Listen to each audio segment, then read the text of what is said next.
Hey, what's up, everybody, and welcome to episode 85 of the Idiotic Sports Talk. I'm your host, Liam Gavin, coming to you live from my dining room, and I just want to give a Week 10 recap around the NFL. A lot of good games, a lot of action. Another week where the underdogs showed up and beat a lot of the favorites, so let's get into it. Thursday Night Football. Speaking of, this was a big underdog win for the Miami Dolphins. They beat the Baltimore Ravens 22-10. Jacoby Brissett threw for 156 yards, no touchdowns or interceptions, but he left the game with an injury. So in comes Tua Tagovailoa, who throws for 158 yards, no touchdowns, no interceptions, but he did rush for a touchdown. And Albert Wilson was a big target that night. He had 4 catches for 87 yards. And as for Ravens quarterback Lamar Jackson, 238 passing yards, a touchdown, and an interception. And Mark Andrews, his tight end, had 6 catches for 63 yards and a touchdown. When I gave my picks last week, I said the Dolphins really don't have a chance to win this game at all. But I was wrong. It was the defense that showed up and got this win. This defense was able to shut down Lamar Jackson. They were able to sack Lamar Jackson 4 times. They shut down the Ravens' run game, and they even got a fumble return for a touchdown. And the Dolphins' offense, they did good. They did a good job at not turning the ball over and giving the ball back to the Ravens and giving them opportunities. So the Ravens fall to 6-3 on the year, while the Dolphins are now 3-7. For the Sunday games, we have the Titans beating the Ravens in a close game, 23-21. Ryan Tannehill, 213 passing yards, a touchdown, no interceptions, and a rushing touchdown. As for Marcus Johnson, he was his biggest offensive weapon that day with 5 catches for 100 yards.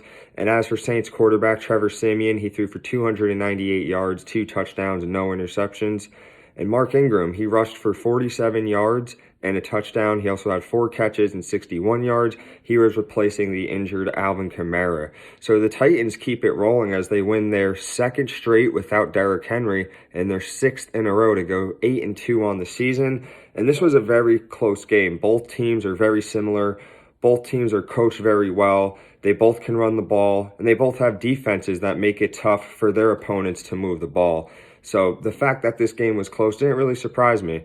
The Saints are now 5-4, and the Titans actually have the best record in the AFC with that 8-2 record.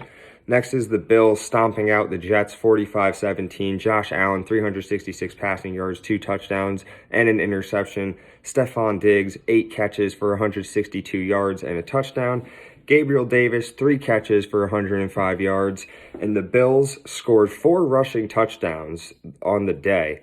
As for Mike White, the Jets quarterback, he threw for 251 passing yards, no touchdowns, 4 interceptions. He got benched for Joe Flacco, who threw for 47 yards, a touchdown, and no interceptions. And the rookies, Michael Carter and Elijah Moore, they each scored a touchdown on Sunday. So the Bills bounced back after a tough loss to the Jaguars last week to go 6-3 on the season. Josh Allen, the Bills offense, and the Bills defense just absolutely slaughtered the Jets. Mike White last week said he should have been the number 1 overall pick of his draft class, but he didn't prove that after he threw 4 interceptions on Sunday. So now the Jets fall to 2-7 on the year. Next, we have the Lions and Steelers tying at 16. Jared Goff, 114 passing yards, no touchdowns or interceptions. And DeAndre Swift had 130 rushing yards on the day. As for Mason Rudolph replacing the injured Ben Roethlisberger, he wasn't injured. He just had a COVID problem. So Rudolph came in. He threw for 242 yards, a touchdown and an interception. And Najee Harris rushed for 105 yards, while Deontay Johnson had 7 catches for 83 yards. And we had our first tie of the 2021 season, so it looks like no team will go 0-17 this year. And both teams had a chance to win this game, but the conditions in Pittsburgh, it was cold, it was damp.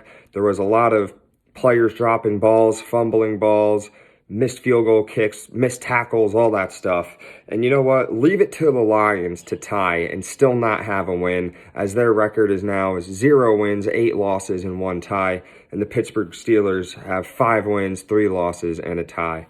Next is the Colts beating the Jaguars in a close game, 23-17. Carson Wentz, 180 passing yards, no touchdowns or interceptions. Jonathan Taylor, 116 rushing yards and a rushing touchdown. And Michael Pittman Jr., 5 catches for 71 yards. As for Trevor Lawrence, he threw for 162 yards passing, no touchdowns or interceptions, but he did fumble the ball. And Jamal Agnew and James Robinson, they each had a rushing touchdown on the day. So the Colts now move to 5-5 on the season with another fantastic performance by Jonathan Taylor. You know, he's just such an explosive back. It seems like every week this guy's getting 100-plus yards and a touchdown.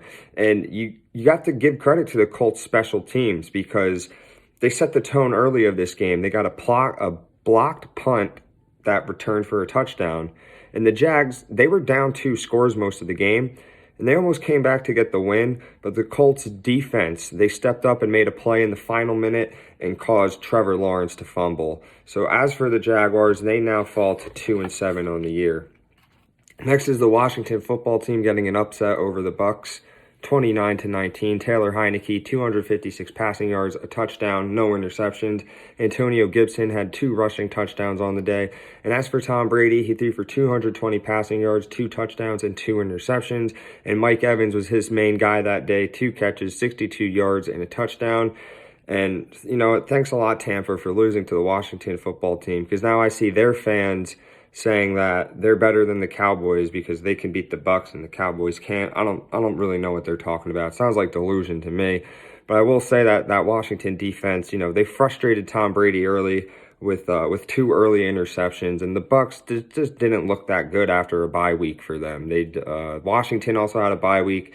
They came off the bye week stronger than the Bucs did. So the Bucs are now 6-3 as Washington is 3-6. Next is the Pats absolutely destroying the Browns. Wow. 45-7. Mac Jones, 198 passing yards, 3 touchdowns and no interceptions. Rookie running back Ramondre Stevenson, 100 rushing yards and 2 touchdowns. And Kendrick Bourne, 4 catches, 98 yards and a touchdown. Baker Mayfield, he had 73 passing yards, a touchdown and an interception.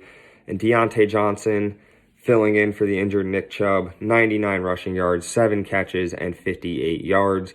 You know, the Patriots are now rolling. They have won their 4th straight and are now 6-4 on the season.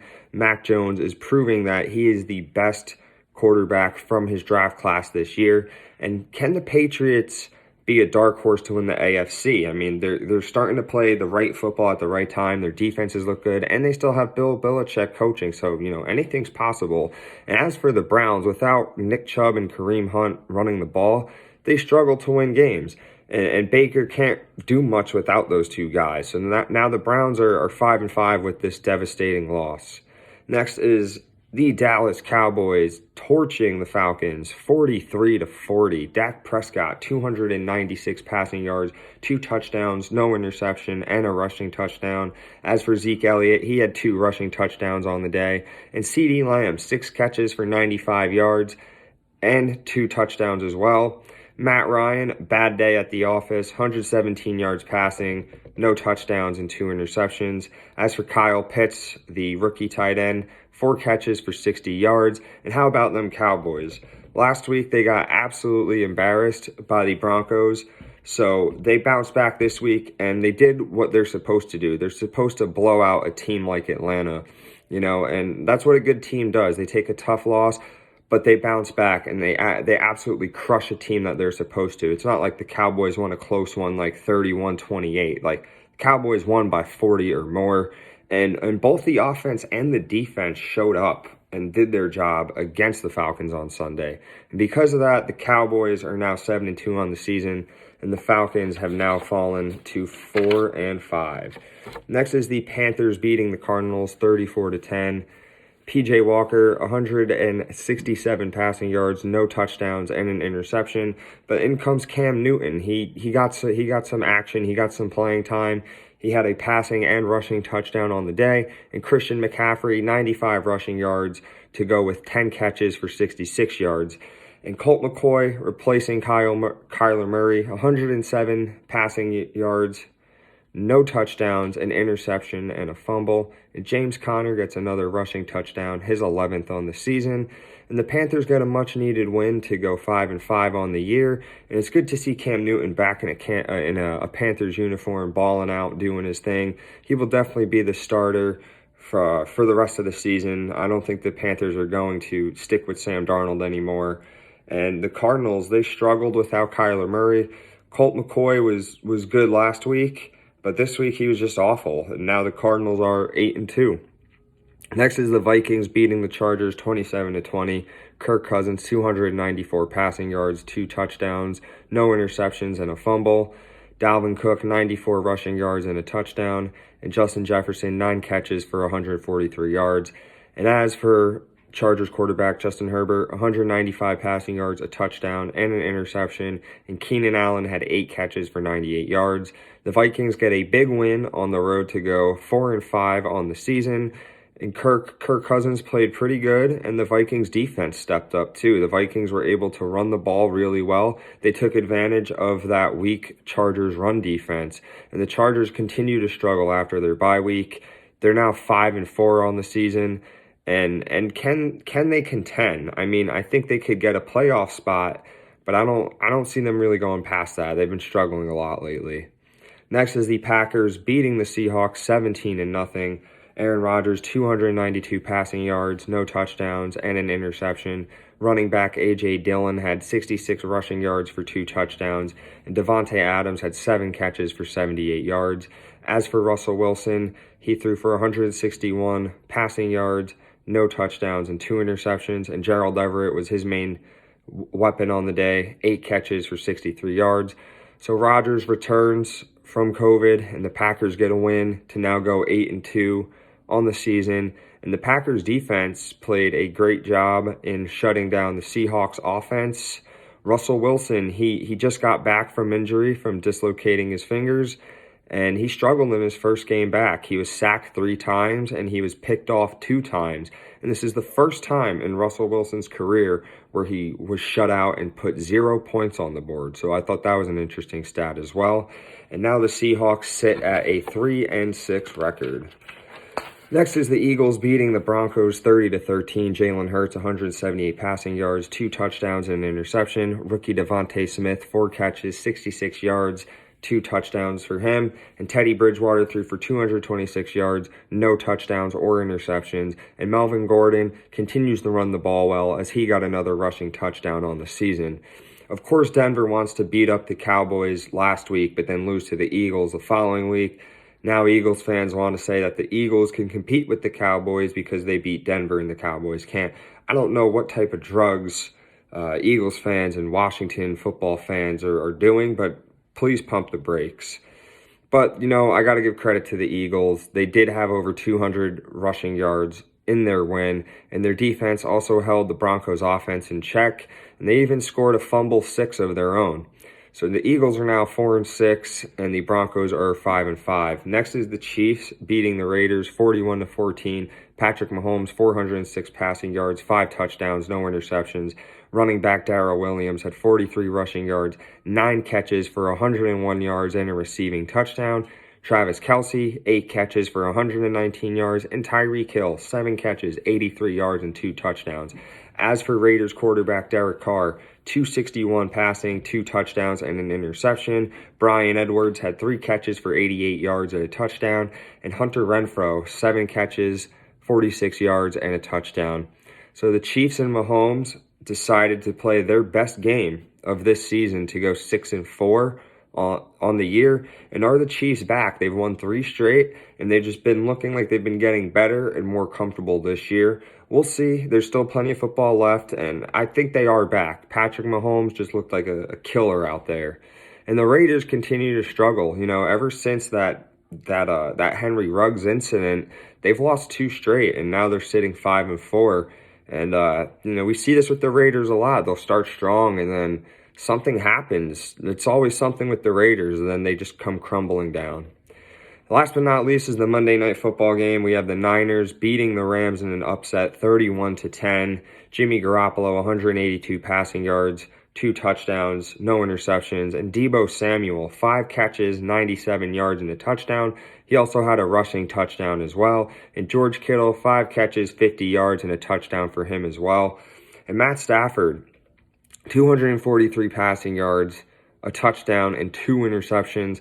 Cooper Kupp had 11 catches for 122 yards. And the Niners, they pull off a big upset against their division rival to go 4-5 on the season. The Niners have now won 5 straight against the Rams. And the Rams struggle in back-to-back games. Matt Stafford was sacked twice. He threw 2 interceptions, and one of them was a pick six. And Odell Beckham Jr. and Von Miller, they made their Rams debut, and it didn't go as planned as they took the loss. The Rams are now 7-3 on the year. So that's it. That's the Week 10 recap around the NFL. Thank you all for listening. Please subscribe to my YouTube channel, and make sure to follow me on my Instagram page. Do whatever you can to support and promote my page. I thank each and every single one of you. Have a wonderful day.